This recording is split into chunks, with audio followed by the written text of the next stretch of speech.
Shalom Bapak Ibu, saudara-saudara yang terkasih dalam Tuhan kita Yesus Kristus. Kembali dalam perenungan Road to Fruitfulness, merenungkan kitab Amsal.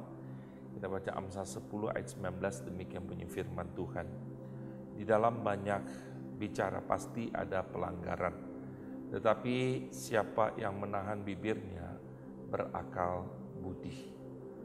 Suatu kali bertanyalah Cu Jin kepada Mencius, seorang filsuf Tiongkok yang hidup pada tahun 372 sebelum Masehi. Dan dia berkata, "Guru, apakah dengan banyaknya jumlah perkataan yang diucapkan seseorang, orang itu akan menjadi mulia dan bijaksana?" Mencius menjawab dengan demikian, "Katak itu bersuara keras siang dan malam, namun orang menyumpainya dan tak ada perubahan apa-apa terhadap ucapan kata-katanya itu. Tetapi ayam jantan yang hanya sekali berkokok pada waktu pagi buta. Segala sesuatu di langit dan di bumi mengalami perubahan, pertanda pagi telah tiba." Yang penting bukannya banyak perkataan, tetapi perkataan yang diucapkan tepat pada waktunya. Seringkali saudara, orang yang banyak bicara, banyak juga kesalahannya. Kita berulang-ulang menegaskan kepada kita untuk berhati-hati dalam berkata-kata. Yakobus ayat 1 ayat 26 berkata, "Jikalau ada seorang menganggap dirinya beribadah," perhatikan, "tetapi tidak mengekang lidahnya, ia menipu dirinya sendiri, maka sia-sialah ibadahnya." Jadi sangat penting sekali Tuhan mengaitkan sekali lagi bahwa kata-kata kita berkaitan dengan ibadah. Bahkan Tuhan Yesus dalam Matius pasal 12 ayat 36 berkata, setiap kata-kata sia-sia yang diucapkan orang harus dipertanggungjawabkannya pada hari penghakiman.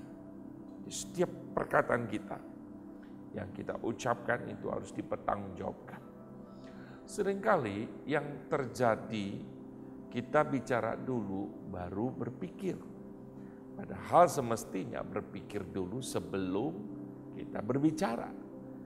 Kata-kata yang kita ucapkan tidak bisa kita tarik kembali sekalipun kita meminta maaf. Menjaga perkataan tidak mudah, butuh hikmat pertolongan Allah Roh Kudus dalam kehidupan kita. Saudara, itu sebabnya kita harus hati-hati dalam berkomentar.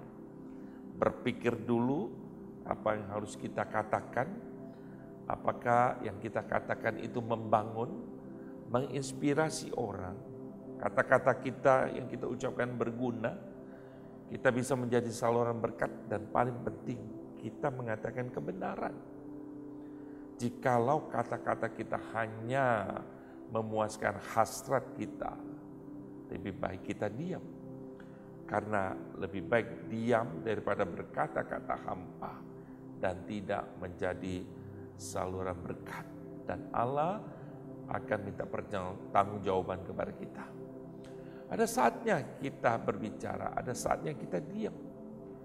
Mari kita jujur tanya pada diri kita sendiri sebelum kita berbicara.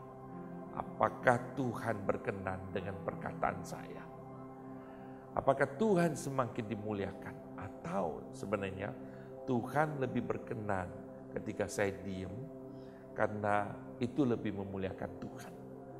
Amsal 25 ayat 11 berkata, perkataan yang diucapkan tepat pada waktunya adalah seperti buah apel emas di pinggan perak.